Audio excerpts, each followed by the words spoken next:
నమస్కారం G news కి స్వాగతం. నేను మీ ప్రియ. ఈ రోజు వార్తల్లో విశేషాలు.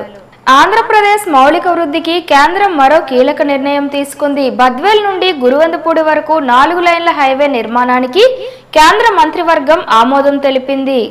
మొత్తం 3653 కోట్లతో నిర్మించనున్న ఈ ప్రాజెక్టుకు రాష్ట్రంలో పారిశ్రామిక వృద్ధికి తోడ్పాటు అందించేలా జాతీయ రహదారిని నిర్మించనున్నారు. కేంద్ర పౌర విమానయాన శాఖ మంత్రి రామ్మోహన్ నాయుడు బుధవారం పాట్నాలో ప్రధాని మోదీతో సమావేశమై ఈ ఆమోదానికి కృతజ్ఞతలు తెలిపారు. ఆంధ్రప్రదేశ్ అభివృద్ధి పట్ల గౌరవ ప్రధానమంత్రికి ఉన్న నిబద్ధతను ఈ నిర్ణయం స్పష్టంగా చూపిస్తోంది.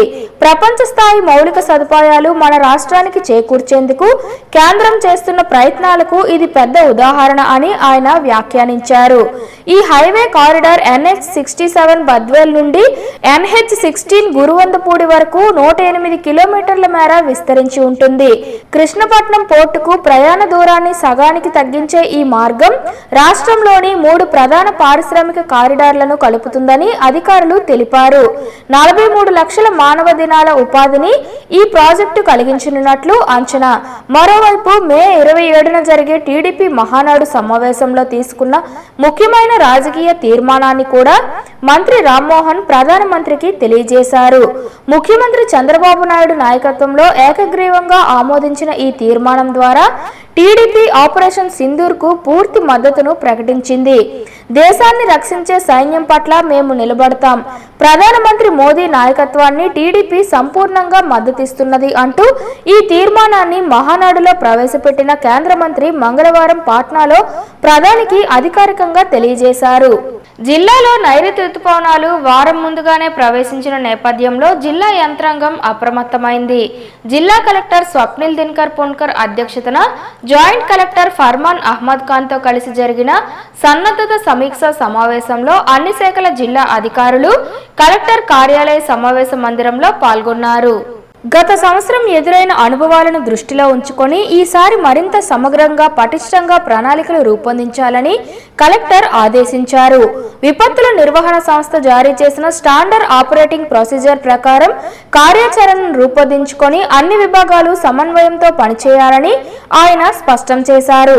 ముందస్తు చర్యల్లో భాగంగా జిల్లా, డివిజన్, మండల స్థాయిలో కంట్రోల్ రూమ్లను ఏర్పాటు చేసి వాటి ఫోన్ నంబర్లను ప్రజలకు అందుబాటులో ఉంచాలని కలెక్టర్ సూచించారు. పంచాయతీ కార్యదర్శులు, ఇంజనీరింగ్ అసిస్టెంట్లు చెరువుగట్లను ఉమ్మడిగా తనిఖీ చేసి వాటి స్థితిగతులపై నివేదిక ఇవ్వాలని ఆదేశించారు. వర్షాల నేపథ్యంలో వ్యవసాయ శాఖ విత్తనాలు, ఎరువుల పంపిణీపై కార్యాచరణ రూపొందించాలని, నిబంధనలకు విరుద్ధంగా విత్తనాలు, ఎరువులు నిల్వ చేసిన దుకాణాలపై లైసెన్సులు రద్దు చేయాలని హెచ్చరించారు. రైతు సేవా కేంద్రాల ద్వారా విత్తనాలు, ఎరువులు పంపిణీకి ఏర్పాట్లు ముమ్మరం చేయాలని తెలియజేశారు. నదీ పరివాహక గ్రామాల్లో హెచ్చరిక బోర్డులు ఏర్పాటు చేయాలని, కాజ్వేల్ రోడ్లపైకి వరద నీరు వచ్చే ప్రాంతాలలో వాహనాలకు ఆ సమయంలో అనుమతి ఇవ్వకూడదని కలెక్టర్ స్పష్టం చేశారు. ఇరిగేషన్, విద్యుత్, రెవెన్యూ, వ్యవసాయ, హార్టికల్చర్ శాఖలు తక్షణ చర్యలు తీసుకోవాలని కలెక్టర్ ప్రత్యేకంగా చెప్పారు. గత ఏడాది హిరమండలం, కొత్తూరు మధ్య రోడ్డుపైకి వరద నీరు వచ్చిన విషయాన్ని గుర్తు చేస్తూ అటువంటి ప్రాంతాలపై ప్రత్యేక దృష్టి సారించాలని అధికారులకు సూచించారు. ఈ సమావేశం ద్వారా జిల్లా యంత్రాంగం రుతుపవనాలకు పూర్తి స్థాయిలో సిద్ధంగా ఉందని, జిల్లా ప్రజల రక్షణే తమ ముఖ్య బాధ్యతగా భావిస్తూ తగిన చర్యలు తీసుకుంటుందని కలెక్టర్ వెల్లడించారు. యోగాంధ్ర 2025 వేడుకల సన్నాహకాల్లో భాగంగా శ్రీకాకుళం జిల్లా కేంద్రంలో గురువారం ఉదయం నెహ్రూ యువ కేంద్రం ఆధ్వర్యంలో ఒక ప్రత్యేక యోగాసనాల ప్రదర్శన కార్యక్రమం ఘనంగా నిర్వహించారు. ఈ కార్యక్రమంలో జిల్లా నేషనల్ యువత సేవకులు మరియు వివిధ యువజన సంఘాల సభ్యులతో సహా మొత్తం 70 మంది యువత ఉత్సాహంగా పాల్గొన్నారు.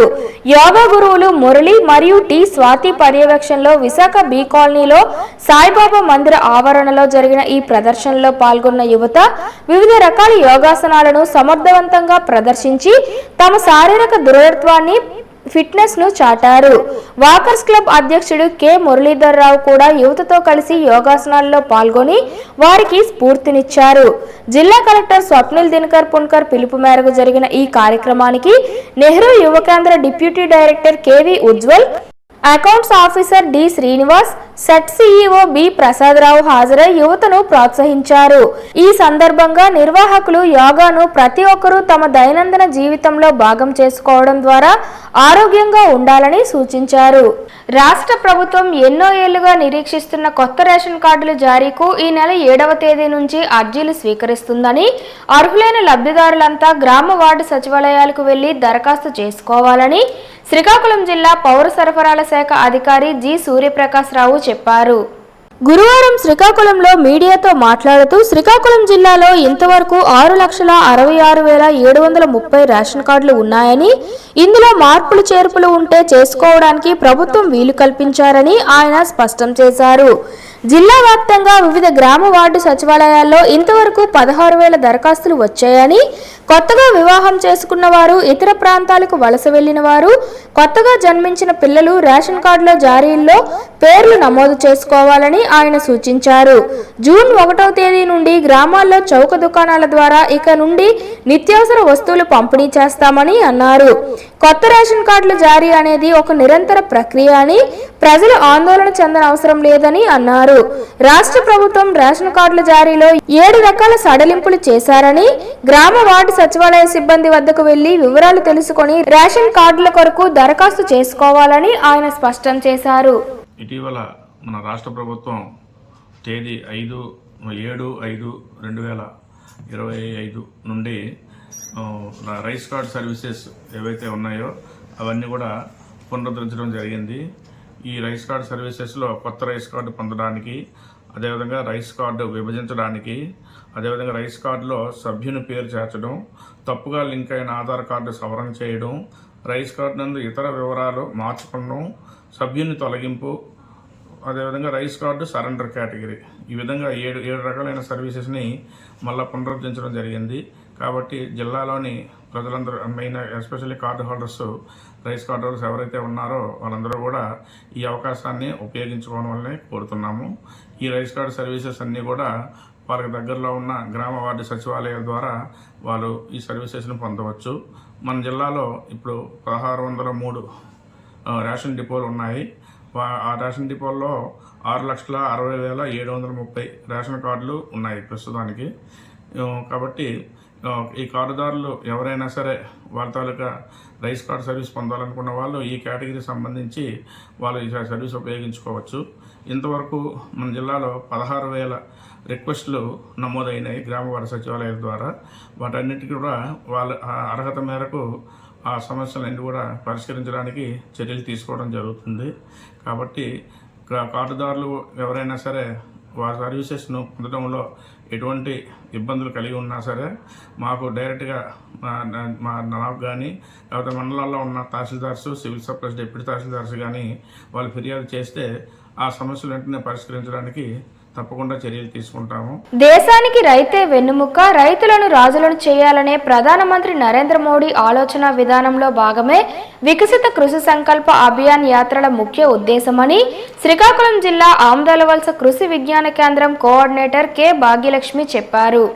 గురువారం శ్రీకాకుళం రూరల్ మండలం నైర గ్రామంలో వికసిత సంకల్ప అభియాన్ యాత్రలో భాగంగా రైతు అవగాహన సదస్సు నిర్వహించారు. సర్పంచ్ అరవల రవీంద్ర అధ్యక్షతన జరిగిన ఈ కార్యక్రమంలో వ్యవసాయ శాస్త్రవేత్తలు, అధికారులు పాల్గొని రైతుల నికర ఆదాయాన్ని రెట్టింపు చేసుకునేందుకు పలు సూచనలు, సలహాలు ఇచ్చారు. ఈ సందర్భంగా కృషి విజ్ఞాన కేంద్రంలో కోఆర్డినేటర్ డాక్టర్ జి భాగ్యలక్ష్మి మాట్లాడుతూ, కేంద్ర ప్రభుత్వం ఈ నెల 29 నుండి జూన్ 12 వరకు వికసిత సంకల్ప అభియాన్ యాత్రలు రోజుకు 3 గ్రామాల్లో నిర్వహించి రైతులతో ముఖాముఖి నిర్వహించి రానున్న ఖరీఫ్ సీజన్లో అధిక దిగుబడులు ఇచ్చే రకాలు, అనువైన పంటలు వేయడం, నూతన శాస్త్ర సాంకేతిక పరిజ్ఞానంపై రైతులకు అవగాహన కల్పిస్తామని చెప్పారు. ఈ ముఖాముఖి అవగాహన సదస్సులలో కేవీకే శాస్త్రవేత్తలు, పరిశోధనా స్థానం నుండి వచ్చే శాస్త్రవేత్తలు, భారతీయ వ్యవసాయ పరిశోధనా స్థానం శాస్త్రవేత్తలు పాల్గొన్నారు. దేశవ్యాప్తంగా ఈ కార్యక్రమం ద్వారా సుమారు 2,000 మంది శాస్త్రవేత్తలు 1.5 కోట్ల మంది రైతులతో ప్రత్యక్షంగా కలుసుకొని వ్యవసాయ విజ్ఞానం అందిస్తారని ఆమె చెప్పారు. వివిధ పంటల్లో కొత్త రకం వరి వంగడాలు వేయడం, పంట మార్పిడి విధానం అమలు చేయడం, వ్యవసాయ యాంత్రీకరణ, పశు సంపద, సేంద్రియ వ్యవసాయం అమలు, వ్యవసాయంతో పాటు అనుబంధ రంగాలలో వృద్ధి చేయడం వంటి అంశాలపై అవగాహన కల్పించారు. ఈ కార్యక్రమంలో శ్రీకాకుళం జిల్లా వ్యవసాయ శాఖ అధికారులు, వివిధ ప్రాంతాల నుంచి వచ్చిన శాస్త్రవేత్తలు పాల్గొన్నారు. ఒక కుటుంబం నుంచి ఒక వ్యక్తి బాగుపడిన, ఒక పెద్ద హోదా కలిగిన, ఒక తారా స్థాయికి వెళ్ళిన ఏమంటే అందరికీ ఆ తల్లి గర్భశుద్ధి మంచిదంటారు. అలాగే విత్తన శుద్ధి తప్పనిసరిగా ఉండాలి. శుద్ధమైన విత్తనం కానీ మనం ఫీల్డ్లో చల్లితే ఆ వచ్చిన క్రాప్ కూడా అంత శుద్ధితోటి మనకి వస్తుంది. అన్ని డిపార్ట్మెంట్లకి మొదటి డిపార్ట్మెంట్ ఏదంటే ఈ భారతదేశానికి వ్యవసాయ డిపార్ట్మెంట్. మొదటి డిపార్ట్మెంట్ అంటే ఏంటి? కుటుంబాన్ని నడిపేది తండ్రి అయినా కుటుంబాన్ని పోషించేది తల్లి మాత్రమే. తల్లే తెలుసు ఏంటంటే పెట్టాలి, ఏం చేయాలి. అలాంటి డిపార్ట్మెంట్ మన వ్యవసాయ డిపార్ట్మెంట్. మనం చేసుకున్న అదృష్టం ఏమిటంటే ఆ తల్లి ఒడిలోనే మనం ఉన్నాము. ఎందుకు తల్లి ఒడిలో ఉన్నాము? మనకి 2 కిలోమీటర్ల దూరంలోనే మన వ్యవసాయ కళాశాల ఉంది.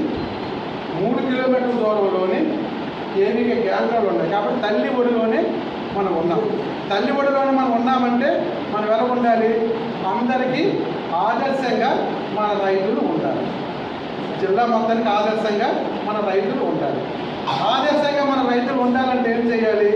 చుట్టుపక్కల గ్రామాల కన్నా మన గ్రామం పండించిన రైతు ఎక్కువ దిగుబడి సాధించాలి. ఎక్కువ దిగుబడి సాధించాలంటే ఏం చేయాలి?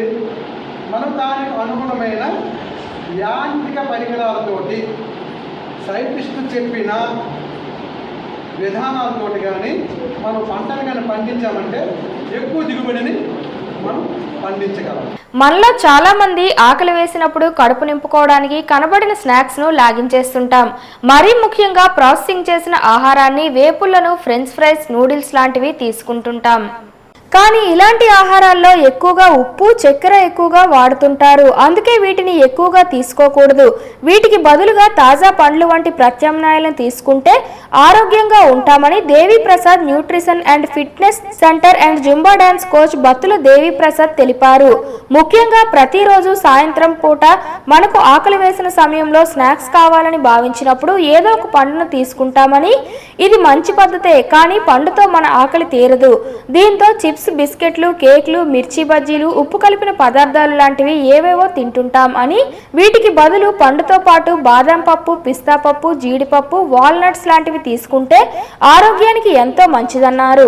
అంతేకాకుండా పెరుగుతో చేసిన పదార్థాలు లాంటివి తీసుకుంటే శరీరానికి ప్రోటీన్లు, మంచి కొవ్వు లభించి అదనపు శక్తిని ఇస్తాయన్నారు. ఉదాహరణకు ఒక యాపిల్ పండుతో పాటు కొన్ని వాల్నట్స్ ను తీసుకుంటే ఆకలితో పాటు ఆరోగ్యం కూడా మీ సొంతమవుతుందన్నారు. తినే ఆహారం నోట్లోనే మనకు డైజెషన్ అయిపోవాలి. నోట్లోనే డైజెషన్ అవ్వాలంటే ఒక ముద్ద 30 సార్లు నమ్మాలి. అలాగే ఎంతమంది నవ్వుతున్నారనేది చాలా తెలియదు. అలాగే ఈ సాయంత్రం వచ్చేటప్పటికి ఈ నూడిల్స్ అని, పిజ్జాలని, బర్గర్లని, చాలా ఆయిల్ బాగా మరిగి ఉన్న ఆయిల్లోని వేపుడు వస్తువులు తీసి డైరెక్ట్గా తినేస్తున్నారు. అది ఎంత ప్రమాదం అందరికీ తెలుసు.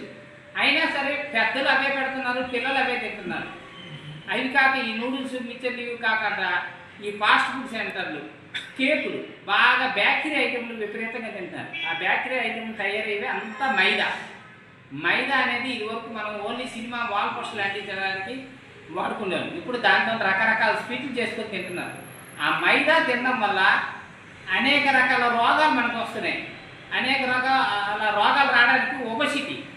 ఇప్పుడు మన ఒంట్లో ఏ జబ్బునే వచ్చిందంటే దానికి మెయిన్ కారణం ఒబెసిటీ. ఇప్పుడు ఇండియాలో ప్రతి 10 మందికి 2-3 ఒబెసిటీ బారిన పడుతున్నారు. ఆ సంఖ్య ఇంకా ఎక్కువే కావచ్చు, నాకు అంత కరెక్ట్గా లెక్కలు తెలియదు. కానీ ఆ సంఖ్య అనేది చాలా ఎక్కువ. మన ఇండియాలో ఒబెసిటీ చాలా పెరిగిపోతుంది. ఎందువల్లంటే అందరూ ఈ మైదా తాలూకు ఫుడ్ ఎక్కువ తింటున్నారు. ఇతర దేశాల్లో బ్యాన్ చేసిన ఫుడ్ మనం ఎక్కువగా తీసుకుంటున్నాం. అలాగే దీనికోసం ఈ బేకరీ ఐటెంలో కానీ ఈ తినే పదార్థాలు ఎన్నిలోన ఎక్కువ టేస్టింగ్ సాల్ట్ వాడుతున్నాం. దానివల్ల కూడా మనకి ఎక్కువ క్యాన్సర్ వచ్చే ప్రమాదం ఉంది. జిల్లాలో మద్యం అమ్మకాలు అక్టోబర్ నుండి నేటి వరకు 811 కోట్లు జరిగాయని, సగటున నెలకి 110 కోట్ల రూపాయలు అమ్మకాలు జరుగుతున్నాయని శ్రీకాకుళం జిల్లా ప్రొహిబిషన్ అండ్ ఎక్సైజ్ ఎన్ఫోర్స్మెంట్ సహాయ కమిషనర్ పైడి రామచంద్రరావు చెప్పారు. గురువారం శ్రీకాకుళంలో మీడియాతో మాట్లాడుతూ జిల్లాలో అక్రమ మద్యం అమ్మకాలు, నాటుసారా వినియోగంపై 1537 కేసులు నమోదు చేసి 1467 మందిని అరెస్ట్ చేశామని అన్నారు. బెల్ట్ షాపులపై చర్యలు తీసుకుంటున్నాం. జిల్లాలో గడిచిన 8 నెలల కాలంలో 954 బెల్ట్ షాపులు పట్టుకున్నాం. ఇందులో 964 మందిని అరెస్ట్ చేశామన్నారు. వైన్ షాపులలో పర్మిట్ రూమ్లకు అనుమతి లేదన్నారు. బహిరంగ ప్రదేశాల్లో మద్యపానం చేస్తున్న వారిపై చర్యలు తీసుకుంటున్నాం. దీనికి సంబంధించి ఇంతవరకు 115 కేసులు నమోదు చేశామని చెప్పారు. శ్రీకాకుళం జిల్లాలో 11 మండలాలకు చెందిన 110 గిరిజన ప్రాంతాలలో నవోదయం కార్యక్రమం కింద నాటుసారాను నిర్మూలించాలని ప్రత్యేక చర్యలు చేపట్టామని తెలిపారు. నాటుసారా సరఫరా చేసే వారిపైన కఠిన చర్యలు తీసుకుంటామని హెచ్చరించారు. పలాసలో అధిక ధరలకు అమ్ముతున్న ఓ వైన్ షాప్ కు 5 లక్షలు జరిమానా విధించామన్నారు. హైవే ప్రాంతాల్లో ఉన్న డాబాల్లో మద్యం వినియోగంపై ప్రత్యేక నిఘా పెట్టాం అని ఆయన స్పష్టం చేశారు. నాటుసారా రహిత సమాజ ఆవిష్కరణ మనందరి ధ్యేయమని అన్నారు. ఈగిల్ టీంతో మేము కోఆర్డినేషన్ అనేది చేయడం జరుగుతూ ఉంది. అలాగే మనకు మీ అందరికి తెలుసు, మన లిక్కర్ పాలసీలో పర్మిట్ రూమ్స్ అనేవి మన ప్రభుత్వం అనుమతించలేదు. కాకపోతే కొంతమంది పబ్లిక్ ఏంటంటే వాళ్ళకి వేరే కారణాలతో ఓపెన్గానే కన్జంప్షన్ చేయడం, పబ్లిక్ కొంచెం న్యూసెన్స్గా కావడం కూడా జరుగుతుంది. అది మా దృష్టికి వచ్చింది. మేము కూడా ఈ 14405 కంప్లైంట్ టోల్ ఫ్రీ నెంబర్ కూడా విస్తృతంగా ప్రచారం చేసాం. దాని ద్వారా వచ్చిన ఫీడ్బ్యాక్ ద్వారా మేము వాటిపైన కూడా దృష్టి పెట్టాం. ఇప్పటి వరకు జిల్లాలో 111 ఇలాంటి కేసులు ఎవరైతే బహిరంగ ప్రదేశాల్లో మద్యపానం సేవిస్తున్నారో వాళ్ళపైన మేము కేసులు నమోదు చేయడం జరిగింది. ఇది షాపులకు సంబంధించి ఈ నేరాలన్నీ కూడా మేము అన్ని విధాలుగా కూడా చర్యలు తీసుకుంటున్నాం.